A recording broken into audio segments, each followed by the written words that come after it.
So I talked to about around 80 people in the past 3 and 4 weeks. Almost every person I spoke with was worried, was nervous, somewhat anxious. Hey everyone.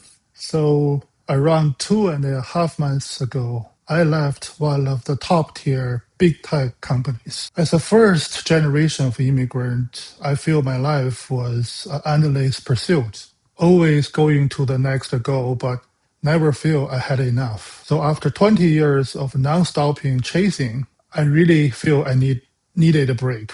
So when the opportunity came, I walked away with a pretty good, pretty generous package. The first 2 months were great.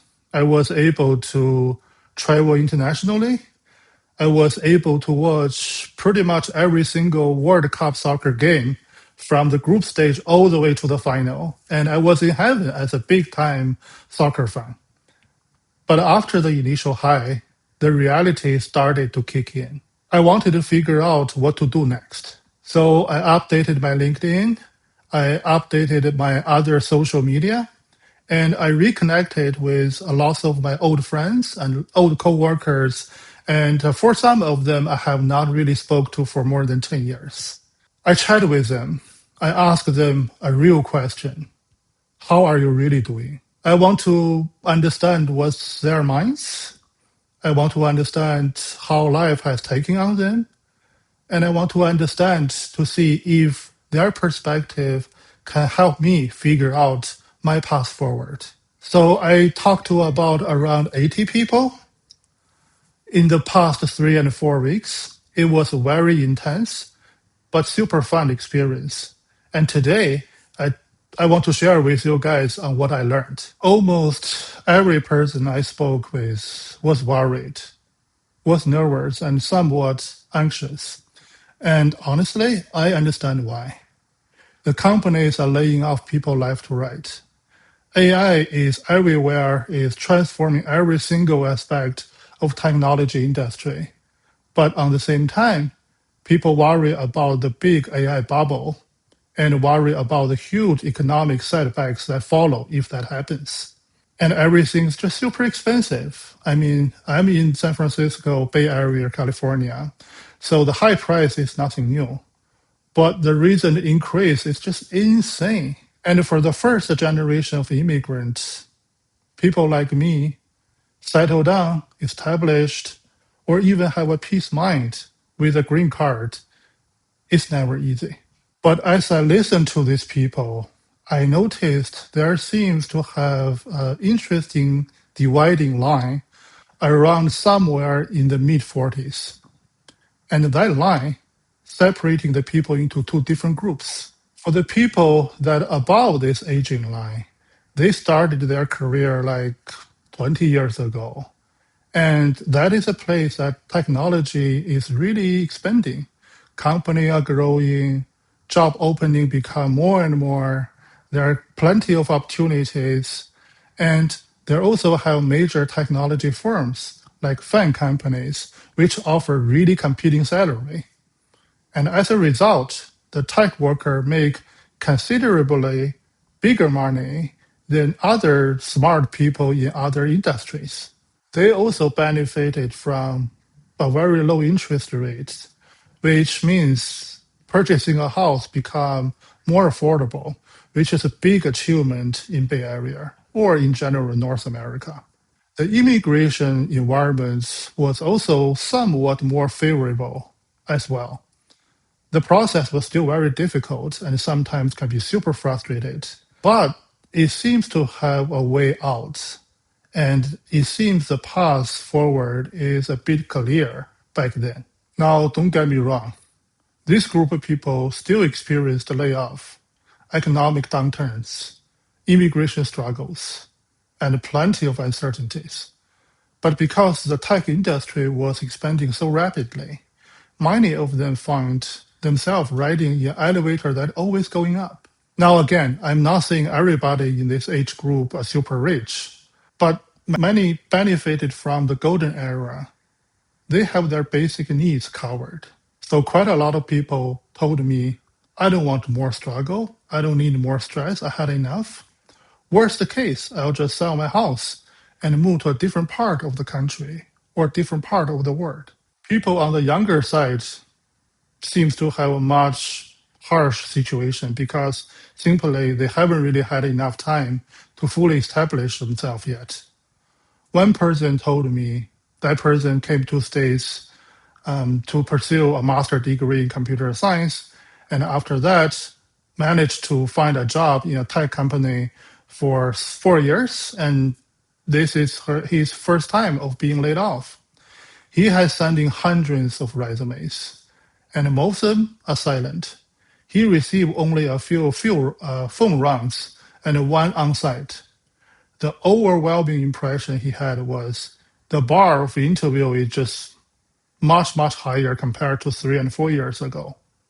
He said, I might need to convert into a student visa if I'm not able to find a job, but I need to keep my status. But he also said, with AI being so advanced, what is the point for me to get another degree? And if ultimately I need to go back to the home country, then why bother so much to came here at the first place? I don't have answer, and that conversation really stayed with me. So for the people above the age line, the question and the struggle is how to do the right trade-off. But for the people under the age line, the question and the struggle is how do I survive? And regardless of the age, I also see 4 different movements across those people that I talk to. I call them step down, step up, step forward, and step out. First, step down. So people choose to step down, still want or need a job, but career advancement is no longer the top priority for them. For example, I know quite a few people who work for Google, Uber, Amazon. They purposely move into smaller companies with pay cuts, and some of them taking the step even further. A good friend of mine, and he and his wife were both holding a senior leadership position, but they purposely convert into an IC or individual contributors role.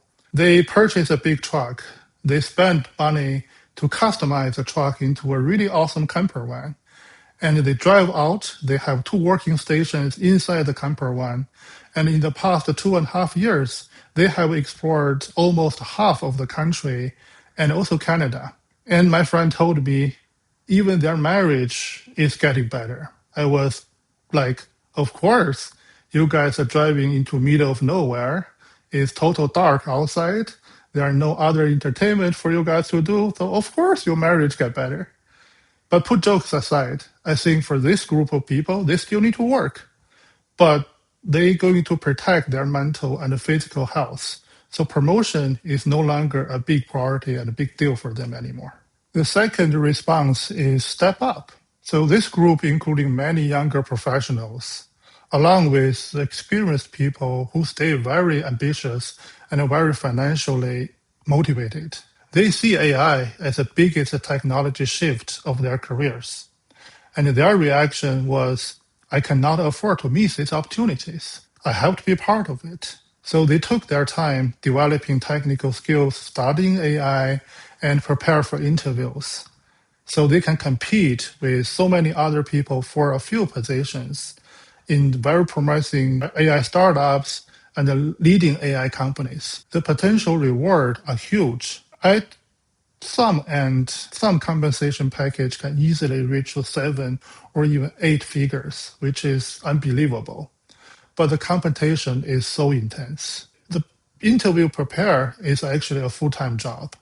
And as a person who just left a top-tier company, I can only imagine their stress after they clear their interview and start the real work. But for them, financial compensation, money is a top important thing. And they are willing to sacrifice pretty much a lot of other things in their life to get this. The third response is step forward. So people in this group are really tired of spending their life building for somebody else's company. They want to create something for their own and have more control over their time. The idea is not new. Come on, we are in Silicon Valley. But the reality is much harder than the successful story that makes it appear. When you work for a technology companies, a six-figure salary seems common, especially in the Bay Area. But if you work for yourself and you really like this amount of money, it's much harder than you thought. One of my friends, who is pretty good YouTuber, who had over 100,000 subscribers, make around 5 videos each month, and each video have almost more than 100,000 clicks, and he make less than 3,000 per month. One of the people I talked to is a gamer. So he developed and launched 4 games in some famous, game platform, and over 200,000 people play the game every month. And yet he make $2,000 per month. Those examples doesn't mean independent work is a bad idea. They just show how difficult it is really that you convert your interest, creativities, attentions into a reliable income. But for people choose this path, money is no longer the only measure of success. They accept greater financial uncertainties in exchange for independence, ownership, and more control.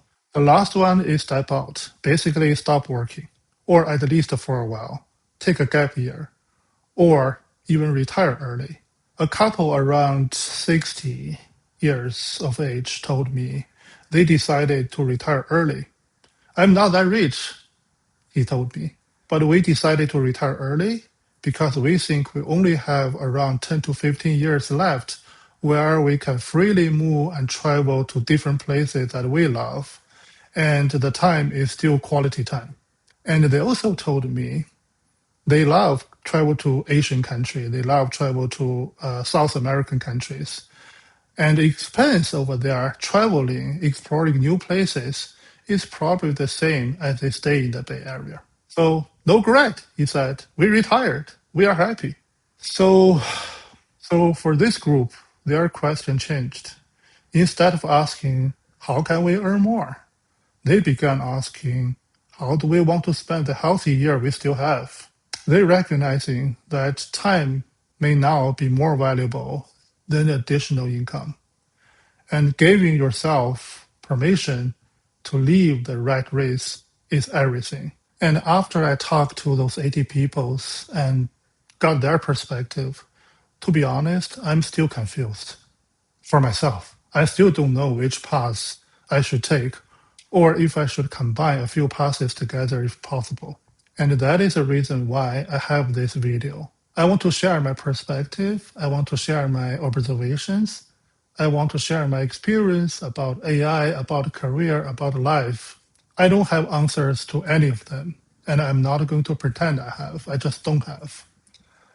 I'm not going to give advice. There are just so many qualified people on YouTube already. I'm just here to share. And if you have similar questions yourself, why not just join me and we can figure this out together? Thank you.